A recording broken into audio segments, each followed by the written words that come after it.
নমস্কার সবাইকে, welcome to my blog. আশা করছি আপনারা সকলে খুব ভালো আছেন। আজকে আমি ভীষণ খুশি, কারণ আজ অনেক দিন পর আমরা বন্ধুরা একসাথে ঘুরতে যাচ্ছি। আসলে আপনারা তো জানেনই যে আমি থাকি বহরমপুরে এবং আমার এক বান্ধবী থাকে তমসা, সে থাকে কুচবিহারে। তা আমাদের সচরাচর কোনো অকেশন ছাড়া দেখা হয় না। তো এইবার আমরা সবাই মিলে একসাথে মালদায় এসেছি হঠাৎ করেই, তো বন্ধুরা মিলে ঠিক করেছি যে ঘুরতে যাবো। অসুবিধা আছে।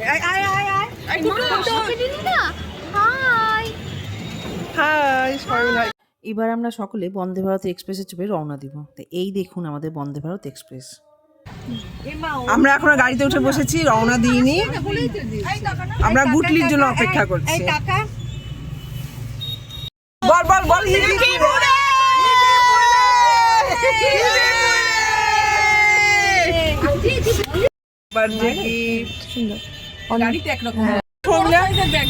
আমাদের শর্মিলা রানী এতক্ষণ পর আসলো। একটা হাই কর হাই কর। হ্যাঁ, আজকে আমরা যাচ্ছি মালদার একটি ঐতিহাসিক স্থান গৌড়ে।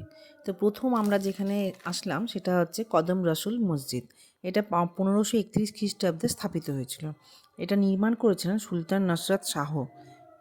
এই মসজিদের ইটগুলি একটু ভিন্ন প্রকৃতির, যত সম্ভব গৌড়ীয় ইট। আর এখানে মসজিদ সম্পর্কে অনেক তথ্যই দেওয়া আছে, যে আপনারা এখানেতে পড়ে নিতে পারবেন। কথিত আছে যে এই মসজিদের ভেতরে একটা পাথরে নবী সাহেবের পায়ের ছাপ দেওয়া আছে। তো দেখিও একটা পায়ের ছাপ, অনেকবারই গৌড়ে গেছি তখন দেখেছি। হ্যাঁ, তো সেটার সত্যতা সম্পর্কে আমি কিছু জানি না। এটা এখানকার যারা গাইড তারা বলে যেটা নবী সাহেবের পায়ের ছাপ। আবার এই মসজিদের ভিতরে ফতেখানের সমাধিও আছে। তো এইখানেতে এটা দেখলে আপনার ফতেখানের সমাধি সম্পর্কে জানতে পারবেন। আমরা গৌড়ে এসে পৌঁছে গেছি। এই প্রথমে আমরা এসেছি ফতেখানের সমাধিতে। এটা হচ্ছে ফতেখানের সমাধি। ওই ভিতরে গেলে ওই পাশে সমাধি দেওয়া আছে। ঠিক আছে, আমরা যদি ওই ভিতরটাতে যাই তাহলে সমাধি দেখতে পাবো। তো সমাধির ওখানে মনে হয় ভিডিও করতে দেবে না, আমি গিয়ে দেখছি।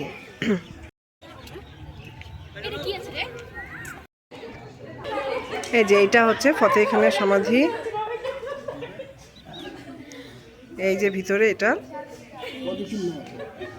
পদচিহ্ন আছে, ওখানেতে পায়ের চিহ্ন দেওয়া আছে ওনার। এরপরে আমরা এখানে কিছু ছবি তুলে বেরিয়ে পড়লাম। বন্দে ভারতে এসেছি। আমরা বন্দে ভারত ছেড়ে উঠছি না। এরপরে বন্দে ভারত চেপে আমরা এসে পৌঁছালাম ফিরোজ মিনারে। এই মিনারটি সাইফুদ্দিন ফিরোজ শাহ কর্তৃক নির্মিত, তাই এর নাম ফিরোজ মিনার। এই মিনারটি 84 ফুট উঁচু এবং 62 ফুট এর পরিধি, এবং এতে মোট 73টি ধাপের সিঁড়ি আছে। আগে যখন আমরা ছোটোবেলায় আসতাম তখন কিন্তু এই সিঁড়ি দিয়ে উঠতাম, কিন্তু এখন এটি বর্তমানে একটি বন্ধ করে দিয়েছে, সামনে তালা ঝুলিয়ে দিয়েছে। ওখানে যাওয়া যায়, ছবি তোলা যায়, সামনে যে সিঁড়িটা আছে সেটাতে বসে ছবি তোলা যায়। আমরা তাই করলাম, করে বেরিয়ে পড়লাম। এরপরেই আমরা এসে পৌঁছালাম দাখিল দরওয়াজায়। বন্ধুরা সবাই মিলে বেরিয়েছি, মানে ছবি তোলা তো আছেই, মানে ছবি তোলা ঢল, একদম প্রচুর পরিমাণে ছবি তোলা হচ্ছে। আর তার সাথে হাসাহাসি ঠাট্টা মজা সবই হচ্ছে। আর একটা জিনিস আছে, যেটা হচ্ছে আমাদের দুই বান্ধবীর জন্মদিন ছিল। হ্যাঁ, তো এই জন্মদিন আমরা পালন করব এখানে এসে, একটা ঐতিহাসিক জায়গায় এসে ঐতিহাসিকভাবে জন্মদিন পালন। দাখিল দরজা সম্পর্কে যা যা জানার এখানেতে লেখা আছে, সেগুলো আমি ভিডিওতে দিয়ে দিলাম।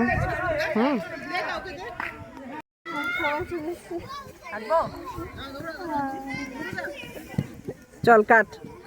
Happy birthday to you, happy birthday to you, happy birthday Poulami Atrey, happy birthday to. হ্যাঁ,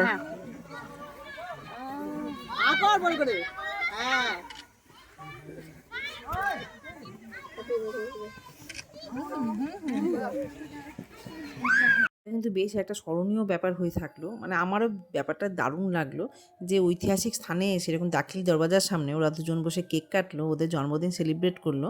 মানে এই ব্যাপারটা কিন্তু আমরা ভীষণ এনজয় করলাম, এবং এই বাচ্চাদেরকেও আমরা দিয়েছি পরে কেক, ছোটো ছোটো অল্প অল্প করে, এবং ছবি তোলা আর ইয়ে করা তো আছেই, তার সাথে ভীষণ মজা করেছি। এই যে কেক খাচ্ছি, কেক আমরা তো যা খুশি হয়েছি, কিন্তু যাদের জন্মদিন ছিল তারাও কিন্তু ভীষণ রকম সারপ্রাইজড হয়েছে এবং খুশিও হয়েছে। এরপরে ছিল ওদের গিফট দেওয়ার পালা, কারণ জন্মদিনের কেকটা তো নিয়ে এসেছি, এটা তো একটা লুকিয়ে যাই হোক নিয়ে এসেছিলাম, তো কেকটা তো হলোই, এরপরে হচ্ছে গিফট দেওয়ার পালা। গিফট দেওয়ার আগে দেখতে থাকুন মৌমিতার ক্যারিকুলাম।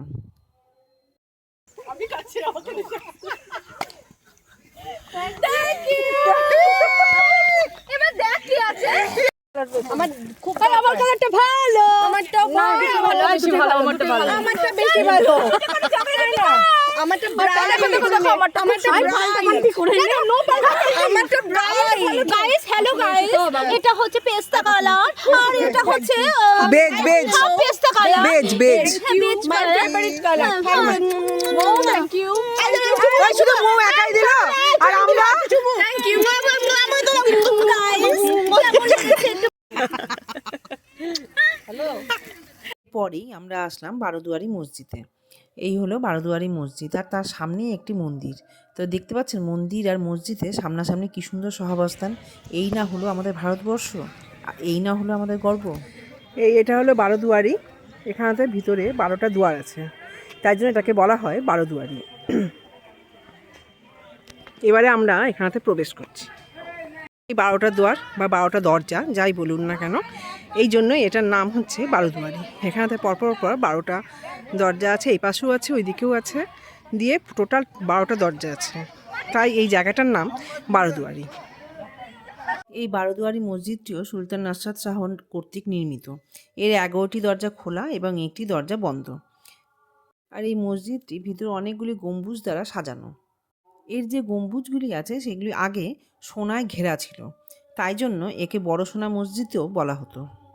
এই মসজিদটি চারিপাশের প্রাকৃতিক সৌন্দর্য কিন্তু অপূর্ব।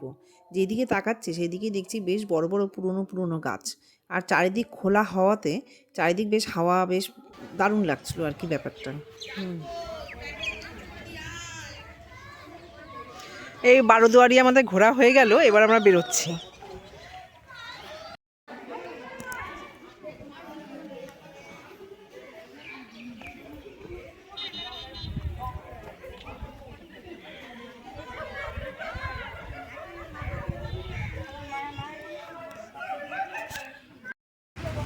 গৌড় থেকে ঘুরে আমরা এখন মায়াবনে এসেছি।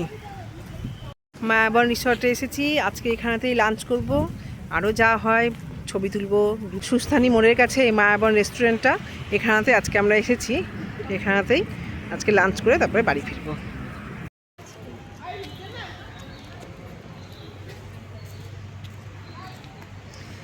মায়াবনের ভিতরে বিশাল বড় একটা লন করে চারিদিকে গাছ দিয়ে দারুণ করে সাজানো আছে। পিকনিক করতে আসলে এই জায়গাটা ওনারা ছেড়ে দেন, এখানে পিকনিক করার জন্য নিয়ে দেন, বা অনেক সময় বাইরে যদি বলা হয় যে চেয়ার টেবিল লাগিয়ে দিতে, তাহলে বাইরেও এই খাওয়ার ব্যবস্থা করে দেন। এই যে যেমন এখানে আছে, এই যেমন এখানে চেয়ার টেবিল পাতাই আছে, বাইরেও এইভাবে ব্যবস্থা করে দেন। এখান থেকে আমি মায়াবনের ভিতরটা পুরোটা কভার করার চেষ্টা করেছি। ভীষণ সুন্দর করে সাজিয়ে রেখেছে। ভিতরে বারবিকিউ করারও ব্যবস্থা আছে, যেখানে আত্রেই দাঁড়িয়ে আছে ওখানে বারবিকিউ করা যায়। ভীষণ সুন্দর করে সাজিয়েছে, এখানেও তো দারুণ করে সাজানো। হ্যাঁ, তা আমার ব্লগের প্রায় শেষের দিকে আমি চলে এসেছি। এখানে আমরা জাস্ট খেয়ে দিয়ে বেরিয়ে গেছি, আর তেমন কিছু করিনি। তো আপনারা যারা যারা দেখলেন কেমন লাগলো প্লিজ কমেন্টে একটু জানাবেন, এবং কেউ যদি নতুন ভিউয়ার হন তো প্লিজ সাবস্ক্রাইব করে আমার পাশে থাকবেন। তবে আর কি, এখানে আমি ব্লগ শেষ করছি। এই মিষ্টি মুখ করে আমাদের শেষ, এই আইসক্রিম খেয়ে এখানেই আমি শেষ করছি। আবার দেখা হবে, আবার দেখা হবে। কালকে টাটা নে তুইও টাটা। আমিও টাটা করতে করতে টাটা টাটা।